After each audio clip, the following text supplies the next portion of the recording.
홍준표가 김기현을 미는 이유. 칼럼 3484.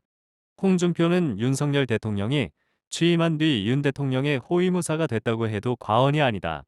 대통령 후보를 놓고 치열하게 다퉜던 그가 이처럼 변신한 것도 다소 아이러니다. 윤 대통령 편에 서서 말을 한다. 윤 대통령으로선 고맙지 않을 수 없을 게다.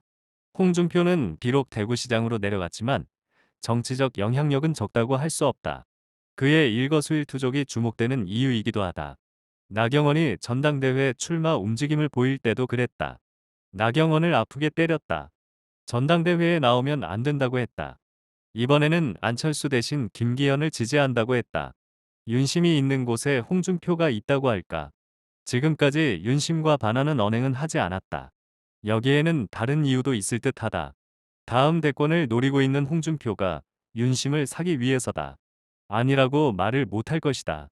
홍 시장은 29일 자신의 페이스북에 현직 대통령이 당을 장악하지 못하면 대부분의 정책은 수포로 돌아간다면서 당이 미래 권력에게 넘어가는 순간 당내 분열과 혼란은 시작되고 그 정권은 사실상 힘을 잃는다고 말해 사실상 전당대회에서 윤심을 표방하는 김기현 의원을 지지했다.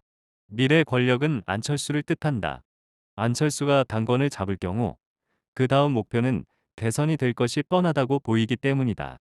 홍 시장은 2007년 이명박 전 대통령과 당시 당 대표였던 박근혜 전 대통령의 갈등을 그 근거로 제시하며 2007년 7월 치열한 경선 끝에 MB가 대통령 후보가 되었고 박근혜는 낙선했다. MB는 반 노무현 분위기 덕에 쉽게 대통령이 되었고 당에 남아있던 박근혜는 그 후 사실상 당을 장악하고 미래 권력이 되었다고 회상했다.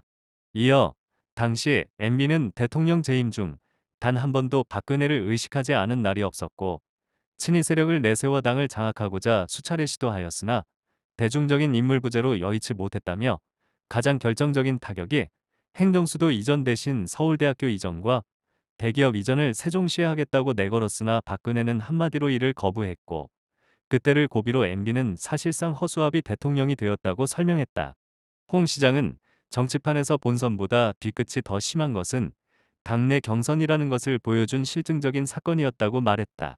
그러면서 MB와 박근혜 관계 사건에서 보듯이 그 사건은 이번 전당대회에서도 우리 당원들이 크게 염두에 두어야 할 것이라며 이번 전당대회는 아직도 착근하지 못한 윤 정권을 우리가 어떻게 안착시킬 것인가를 먼저 생각해야 한다고 강조했다.